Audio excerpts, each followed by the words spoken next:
بہت زیادہ ہے، تمام اللہ پاک کی رحمت سے گناہ معاف کر دیے جاتے ہیں۔ زندگی میں کم از کم ایک بار اس نماز کو ضرور پڑھنا چاہیے۔ اگر زندگی میں پڑھ لیں تو سبحان اللہ، ہونا تو یہ چاہیے کہ ہر روز پڑھے، ہر روز نہیں پڑھ سکتے تو ہفتے میں پڑھے، مہینے میں ایک بار پڑھ لیں، یہ بھی نہیں ہو سکتا تو سال میں ایک مرتبہ پڑھیں، ورنہ کم از کم پوری عمر پہ ایک بار تو یہ نماز ضرور پڑھ لینی چاہیے۔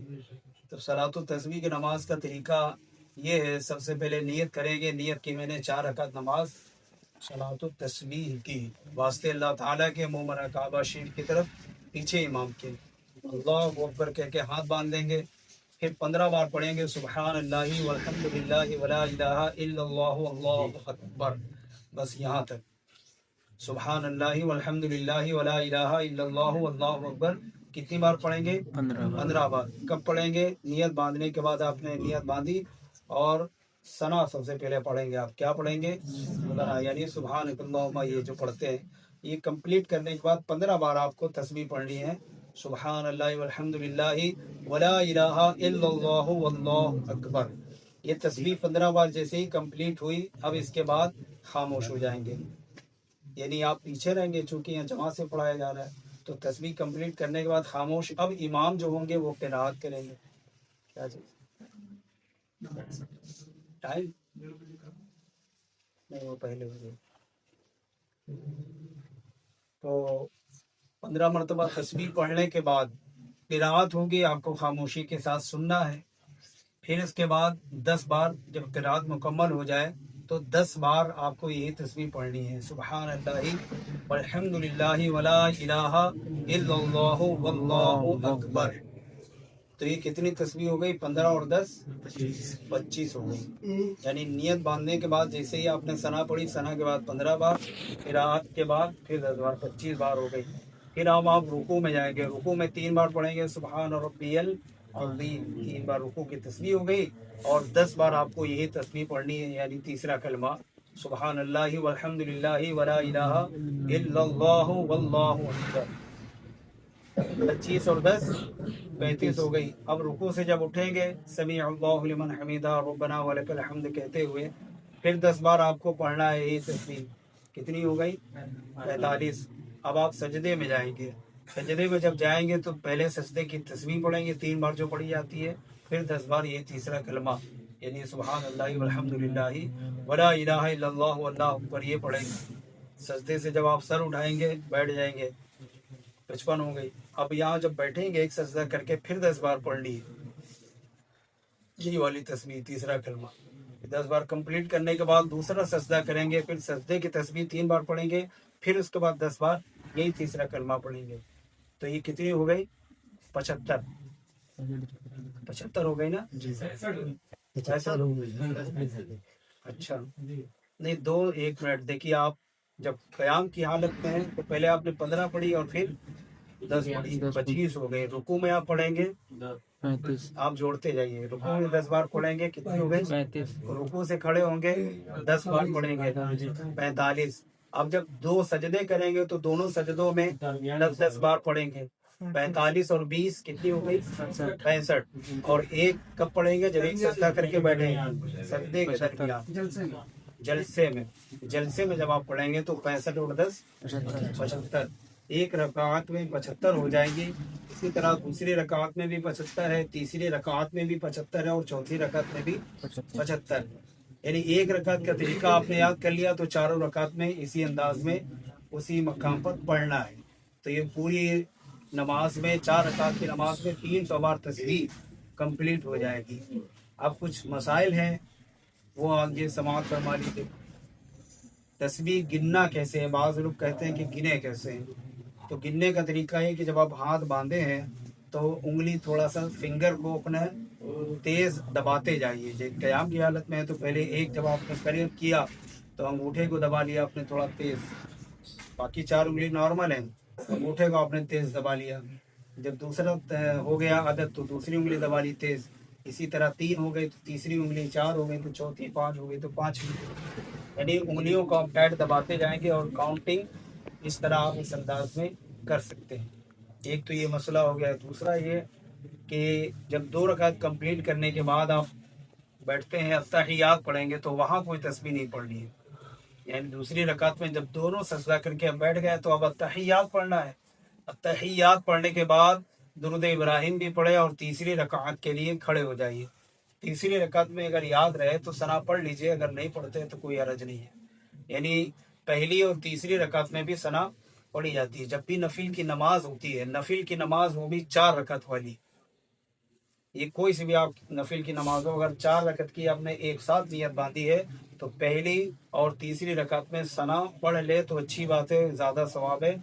और अगर नहीं पढ़ा सना किसी ने तीसरी में तो भी उसकी नमाज में कोई हरज नहीं वाक़ होगा, नमाज हो जाएगी। बल्कि पहली में भी अगर कोई सना भूल गया पढ़ने में तब भी उसकी नमाज में फ़र्क नहीं आएगा, नमाज हो जाती है। सना पढ़ना मुस्तहब है। दूसरी रकात में अत्तहियात पढ़ना है। हाँ, तहियात के बाद दुरूद इब्राहिम पढ़ना है। दुरूद इब्राहिम के बाद फिर आप खड़े हो जाएंगे तीसरी रकात के लिए। इसी अंदाज में तीसरा और चौथी रकात दूसरी तशव्वुद के बाद खड़ा हो जाए खड़ा हो या जाता है, लेकिन ये जो नफिल नमाज है ना, तो नफिल नमाज में हम दुरूद इब्राहिम पढ़ जी, इसमें दुरूद इब्राहिम पढ़ा जाएगा। नफिल नमाज में दुरूद इब्राहिम पढ़ा जाएगा। अगर 4 रकात वाली नफिल नमाज है तो उसमें दूसरी रकात के बाद, वैसे होता ही है आमतौर पे सुन्नत और नफिल, वो सुन्नत और फर्ज में, वित्र में भी होता है कि जब 2 रकात कंप्लीट हो जाती हैं अत्तहियात पढ़ के खड़े हो जाते हैं हम लोग।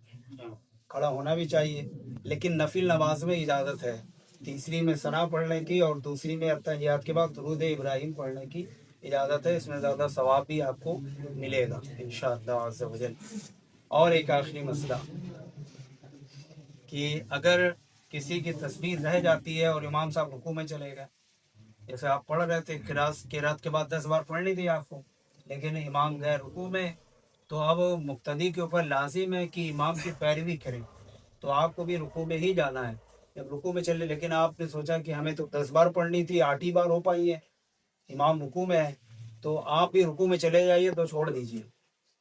अब वो छोड़ तो दिया आपने, लेकिन रुकू में आपको 10 बार पढ़नी थी, तो यहाँ 2 मिला लीजिए, जो छोटी हुई थी 10 के बजाय कितनी बार पढ़ लें, 12 बार। अगर रुकू में भी आप 12 नहीं कर पाए, 11 ही कर पाए, छूट गई, तो जब रुकू से जब आप खड़े होंगे यहाँ भी आपको मौका मिलेगा। 10 बार तस्बीह पढ़ते हैं, तो जो छूट गई वो आप यहाँ 1 मिला लीजिए, यहाँ 11 हो जाएंगे।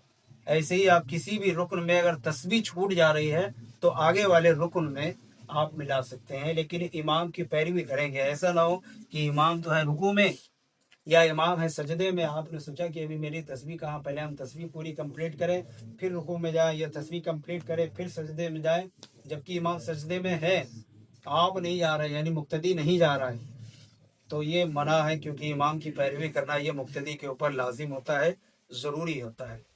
अगर किसी वजह से सलातो तस्बीह की नमाज में सजदा सहव वाक़ हो गया, सजदा सहव समझते हैं, यानी एक तरफ सलाम फेर करके 2 सजदे इशरा किए जाते हैं। नमाज में अगर कोई वाजिब छूट गया या कोई और ऐसा फिर वारिद हो गया जिससे सजदा सहव पढ़ अदा करना लाजिम है, तो जब सजदा सहव वाला जो 2 सजदे होंगे ना एक्स्ट्रा, यहाँ पे तस्बीह नहीं पढ़ी जाएगी, ये तीसरा कलमा यहाँ नहीं पढ़ा जाएगा, सिर्फ सजदे की तस्बीह पढ़ेंगे आप, सुभान रब्बियल आला। आप ये ना सोचें कि अगर किसी वजह से सजदा सहव हो गया, इमाम गए, तो अब यहाँ भी 10 बार तस्बीह पढ़ना है, ऐसा नहीं है। सल्लु अलल हबीब सल्लल्लाहु तआला अला मुहम्मद सल्लल्लाहु तआला अलैहि व आलिहि वसल्लम।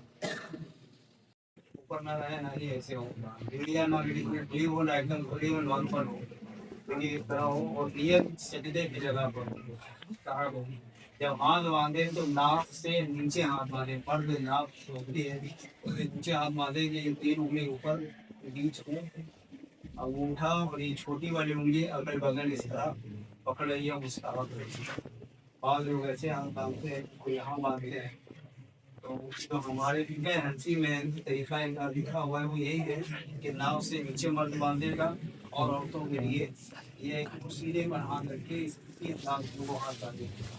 औरतों के लिए जरूरी नहीं है कि वो भी तरह बाकायदा कलाई को पकड़े, उनके लिए बस हाथ की सरकार नजर सजदे की जगह पर होनी चाहिए। इसी तरह जब रुकू कर रहे हैं तो रुकू में पीठ एकदम सीधी रखना ये ज़रूरी है।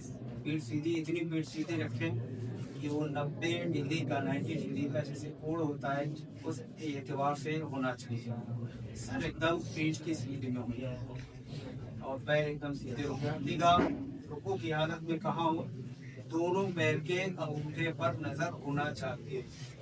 जब सजदे से वो रुकू से जब आप उठेंगे, यहाँ पे अक्सर लोग गलती करते हैं, हालांकि ये मसला बहुत कई बार बयान हुआ है, फिर भी तो गलती हो जाती है। लेकिन ये याद रखिए अहम वाजिब है, अगर ये छूट गया तो सजदा सहू करना पड़ेगा। यानी अगर सजदा सहू की नमाजी नहीं होगी, वो क्या है, रुकू के बाद उठते हैं समी अल्लाहु लिमन हमीदा रब्बना व लकल हम्द जो भी कहते हैं या तस्बीह, तो रुकू के बाद वो पीठ सीधी करना या वाजिब है। इस तरह से सीधे खड़े हुए। बाज़ लोग इतनी जल्दी में नमाज पढ़ते हैं कि रुकू से उठे समी अल्लाहु लिमन हमीदा, अभी पूरी पीठ पूरी सीधी नहीं की बल्कि अभी इतने ही झुके हैं और इतनी आदत में करते में चले गए, तो उनका एक वाजिब छूट गया। वाजिब क्या था, पीठ सीधी करके खड़े रहिए, कितनी देर खड़े रहिए, एक बार सुभान अल्लाह की मिक़दार खड़े रहना वाजिब। इसी तरह सजदे में भी लोग गलती करते हैं कि सजदा करके एकदम पीठ सीधी करके बैठते नहीं है, हल्का सा उठे दोबारा सजदा कर लिया, तो उनका एक वाजिब छूट गया। जलसा करना ये अलग से वाजिब है नमाज की। अलग से मुराद ये कि एक सजदा करके इत्मीनान के साथ बैठिए, पीठ सीधी कीजिए, इसको बोलते हैं जलसा। रुकू के बाद खड़े होने को बोलते हैं कौमा, एक सजदा करके बैठने के बाद बोलते हैं जलसा। कौमा और जलसा दोनों जगह एक एक बार सुभान अल्लाह की मिक़दार ठहरना क्या है, वाजिब। अगर ये वाजिब छूट गया तो नमाज दोबारा पढ़नी पड़ेगी। अब एक गलती और लोग करते हैं आमतौर पे कि नमाज में जब रुकू से जब खड़े होते हैं समी अल्लाहु लिमन हमीदा, तो यहाँ पे खड़े होके कुर्ते का दामन या शर्ट टी शर्ट जो भी होती है उसको दोनों हाथों से लोग सही करते हैं। तो दोनों हाथों से जो नमाज में कपड़े को दुरुस्त करे तो ये मक़रूह तहरीमी है, ये फिर यानी उसकी नमाज मक़रूह तहरीमी होगी। वाजिबुल इआदा, वाजिबुल इआदा में दोबारा पढ़ेगा नमाज, या सजदा करें या दोबारा नमाज पढ़े। सो नहीं किया तो दोबारा नमाज पढ़नी पड़ेगी। तो ये फिर क्या है, मक़रूह तहरीमी है। दोनों हाथों से ये सही नहीं करना है, कुर्ते का दामन या टी शर्ट शर्ट जो भी आप पहने हुए हैं। हाँ, अगर किसी का गर्मी वगैरह की वजह से कपड़े चिपक जाते हैं, जैसे गर्मी उपसी है, अब लग रहा कि कुत्ते का दामन चिपक गया है, कुछ भी कपड़ा पीछे चिपक गया, तो एक हाथ से छुड़ाने की इजाजत है। चाहे सीधा हाथ आप यूज कर लीजिए या उल्टा, लेकिन दोनों हाथ से ना करें। इसके पीछे की हिकमत क्या है, वजह क्या है? शरीयत में हर चीज के पीछे कोई ना कोई वजह होती है। इसे इंग्लिश में शायद लॉजिक बोलते हैं कि इसकी लॉजिक क्या है, क्यों बना है। नमाज में एक मसला है कॉमन कि नमाज में आकर आप ऐसी हालत में है कि आपको कोई दूर से देखे तो उसको ऐसा लगे कि नमाज में नहीं है, तो नमाज में ये अमल मक़रूह तहरीमी कहलाता है। अब अगर आप कोई ऐसे ही कर रहे हैं तो बैठने वाले में देखे उसी दम तो क्या वो कहेगा कि ये नमाज में है। अगर पहले से कोई नहीं देख रहा हूँ, नमाज पढ़ रहा है, अचानक से आप पीछे से कोई आए और हम जनाब ऐसे कर रहे हैं, तो कोई से भी नहीं करेगा कि नमाज पढ़ रहे हो, तो ये लोग समझेंगे पढ़ने जा रहे हैं या वैसे ही खड़े हैं। इसी तरह ये सिर्फ कुर्ते का दामन की बात नहीं हो गई। अगर नमाज से टोपी कर गए, किसी ने दोनों हाथों से टोपी उठाए रखी, ये भी हमारे हुए तहरीकी है। बचपन में हमें भी नहीं मालूम था मसला, और हमारे बयान किया, किताबों में भी अमामा की अमामा शरीफ और उठाए उन्होंने दोनों हाथों से और इस तरह पहनने लगे। तो अगर हम मामा ऐसे करके पहन रहे हो, उसी वक्त कोई आए मस्जिद में देखे तो क्या वो कहेगा कि नमाज में नहीं। इसी वजह से ये अमल मक़रूह तहरीमी है, नमाज से बाहर कर देगा ये अमल। और सजदे के एक सजदा करके जब उठते हैं तो कुछ लोग कुर्ते का दामन या जो भी कपड़ा होता है सही करते हैं, एक सजदा करके बैठ के बाकायदा नज़ाकत के साथ कपड़ा सही करते हैं, ये अमल भी मक़रूह तहरीमी है। इससे भी नमाज में हर वाक़ होता है, नमाज या तो दोबारा पढ़नी पड़ेगी या सजदा सहू अगर आपको अदा करना पड़ेगा। इसी तरह नमाज में दाढ़ी से खेलना या लिबास के साथ खेलना या बदन के साथ खेलना भी मक़रूह तहरीमी है। बाज़ लोग की आदत होती है वो दाढ़ी इस तरह खुजाते रहते हैं नमाज में, खुजा रहे खुजली नहीं भी हो रही तो भी खुजा रहे हैं। देखिए क्या है, ये खेलना फौलमा ने किताब बाहर शरीयत में लिखा है, ये खेलना है, दाढ़ी ही नहीं, कहीं सब पर भी कोई सजनी उजनी की हो गया, ये क्या है, ये चीजें नमाज में खेलना कहलाती है। लिबास के साथ कोई खेल रहा है, ढीला हो जाए पकड़ लिया वो इस तरह मसल रहे हैं दिन खेलना में ये अमल भी नमाज में मकरूह तहरीमी है। नमाज में बहुत सारे अमल ऐसे हैं जो नमाज को नूरानियत खत्म कर देते हैं, कुछ ऐसे अमल हैं जो नमाज से ही बाहर कर देते हैं। एक मसला सुन लीजिए कि नमाज से वो अमल बाहर कर देता है, आमतौर के लोगों पे हो जाता है, जैसे कि 3 मरतबा जाना। नमाज में एक रुकन में अगर कोई 3 मरतबा हो जाता है एक ही हाथ से, तो नमाज से बाहर हो गया, नमाज टूट गई। वो कैसे, वो कौन सा तरीका है?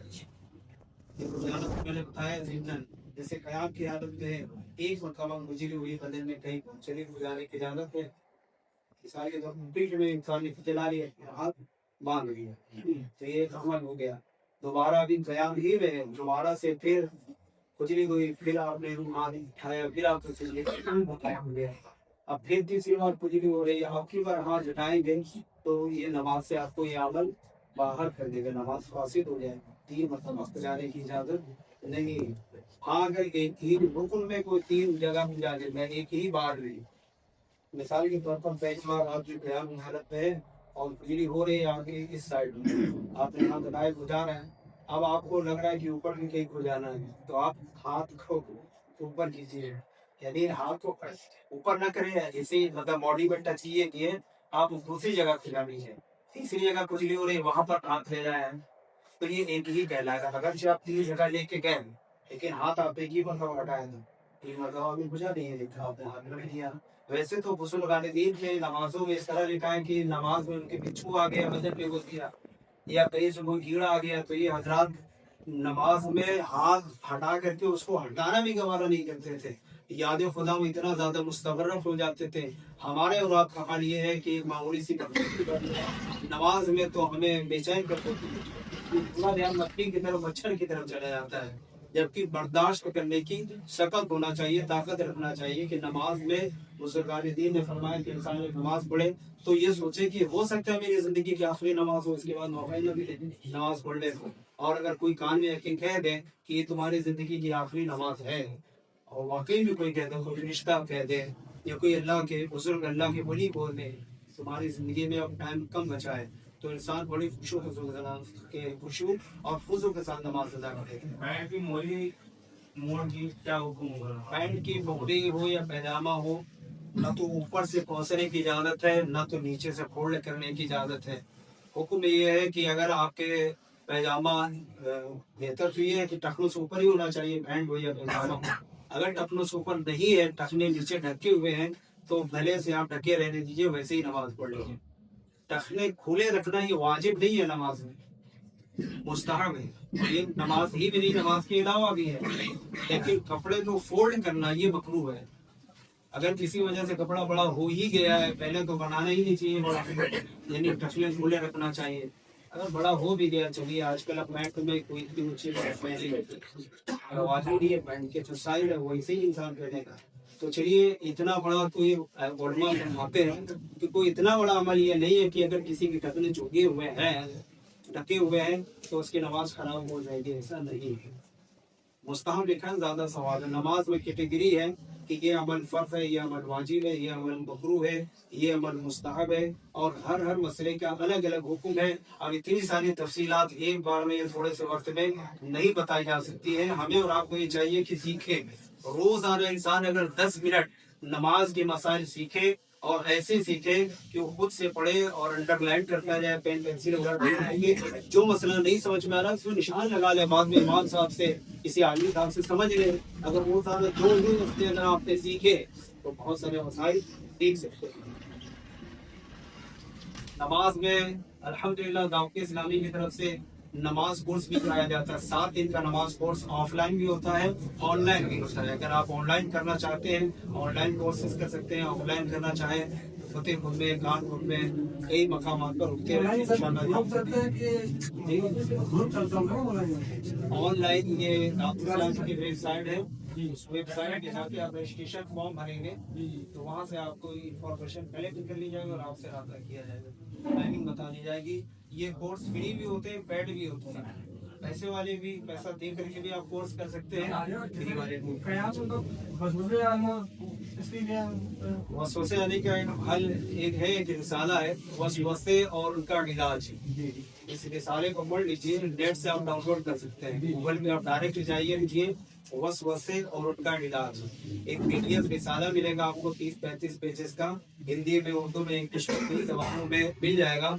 आप इसको डाउनलोड कर लीजिए। बहुत सारे इसके अंदर प्यारे प्यारे तरीके लिखे हुए कि वसवसा आए किसी को नमाज में, नमाज के अलावा कैसे दूर किया जाए। जैसे एक आपको तरीका बता दे रहे हैं,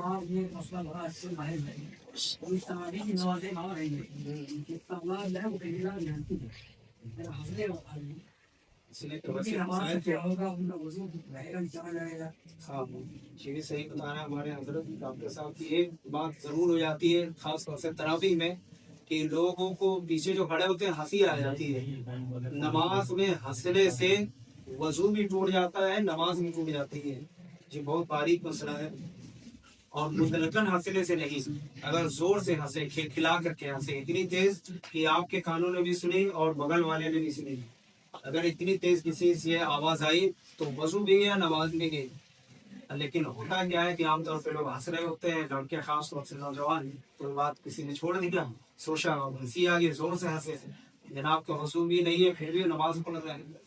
तो ऐसा नहीं होना चाहिए।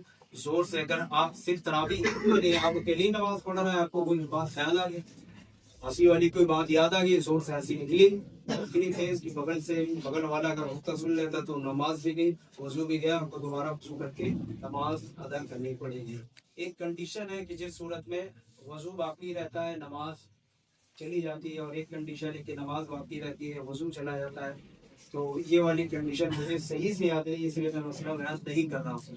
जो आसान मसला है हमने आपको बयान कर दिया कि अगर खिलखिला करके हंसे, बगल वाले ने सुन लिया, या बगल में कोई नहीं भी है, बगल में होता तो सुन लेता, तो नमाज भी गई और वजू भी गई। अब आप खड़े हो जाइए नमाज के लिए।